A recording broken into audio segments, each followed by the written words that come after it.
কাউকে বাধ্য করো না কথা বলার জন্য, তুমি চুপ থাকো আর বুঝিয়ে দাও। তাদের ছাড়া তুমিও ভালো থাকতে পারো। সবার জীবনে স্পেশাল কিছু মানুষ থাকে, আর সেই স্পেশাল মানুষগুলোই স্পেশালভাবে কষ্ট দেয়। বাই বলার পরেও মোবাইলের দিকে তাকিয়ে রিপ্লে পাওয়ার আশা করাটাই হয়তো ভালোবাসা। যে ব্যক্তি কথা ও আচরণে বিনয়ী, সে কখনো অন্যের কাছে অপমানিত হয় না।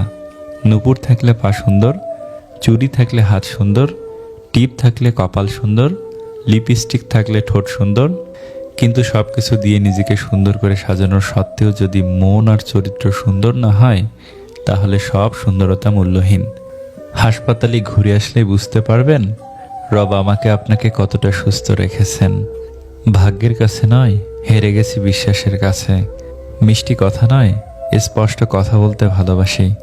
তাতে কে থাকলো আর কে গেল তা যায় আসে না। অনেক শখের স্বপ্নগুলো যখন ভেঙে যায়, তখন মানুষ আস্তে আস্তে বদলাতে শুরু করে। চোখের জলটা অনেকটা ফুলের মতো, কখনো কখনো নিজে থেকে ঝরে পড়ে, আবার কখনো অন্য কেউ এসে ঝরিয়ে দিয়ে চলে যায়। ভালোবাসার ক্ষমতা সবার থাকলেও মন বোঝার ক্ষমতা সবার থাকে না। মানুষের এটাই সবচেয়ে বড় দোষ।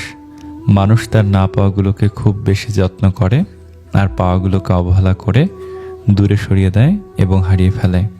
একদিন এক শিক্ষক তার ছাত্রদের প্রশ্ন করলেন, তোমরা কি বলতে পারো আমরা যখন অনেক বেশি রেগে যাই তখন চিৎকার করি কেন? সবাই বেশ কিছুক্ষণ চিন্তা করার পর একজন ছাত্র উত্তর দিল, কারণ রেগে গেলে আমরা নিজের ওপর নিয়ন্ত্রণ হারাই, তাই এক পর্যায়ে চিৎকার করে ফেলি। শিক্ষক বললেন, কিন্তু আমরা যার ওপর রাগ করি সেই মানুষটি তো আমাদের সামনেই থাকে, তবুও কেন আমাদেরকে চেঁচিয়ে তার সাথে কথা বলতে হবে? নরম স্বরে আস্তে কথা বললেও তো সে শুনতে পাবে, তাই না? ছাত্ররা অনেক চিন্তা করেও শিক্ষকের এই প্রশ্নের কোনো সঠিক উত্তর খুঁজে পেলেন না। তখন শিক্ষক ব্যাখ্যা করলেন, দুটো মানুষ যখন একে অপরের উপর রেগে যায়, তখন তারা একে অন্যের অন্তর থেকে দূরেই সরে যায়। এই রাগ তাদের অন্তরের মাঝেও দূরত্ব সৃষ্টি করে। সেই দূরত্ব একটু একটু করে যত বাড়তে থাকে, ততই তাদের রাগ বা ক্রোধ বেড়ে যায় এবং তাদেরকে আরও চিৎকার করতে হয়, আরও জোরে তর্ক করতে হয়। আবার যদি আমরা কখনো ভেবে দেখি, দুজন মানুষ যখন একে অন্যের প্রেমে পড়ে বা ভালোবাসে, তখন কি হয়? তখন ভালোবাসার বন্ধনে থাকা মানুষ দুজন একে অন্যের সাথে ধীরে ধীরে নরম স্বরে আবেগ নিয়ে কথা বলে।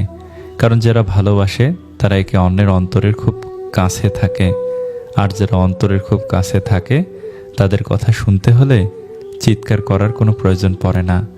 এমনকি শুধুমাত্র ফিসফিস করেও তারা তখন কথা বলতে পারে।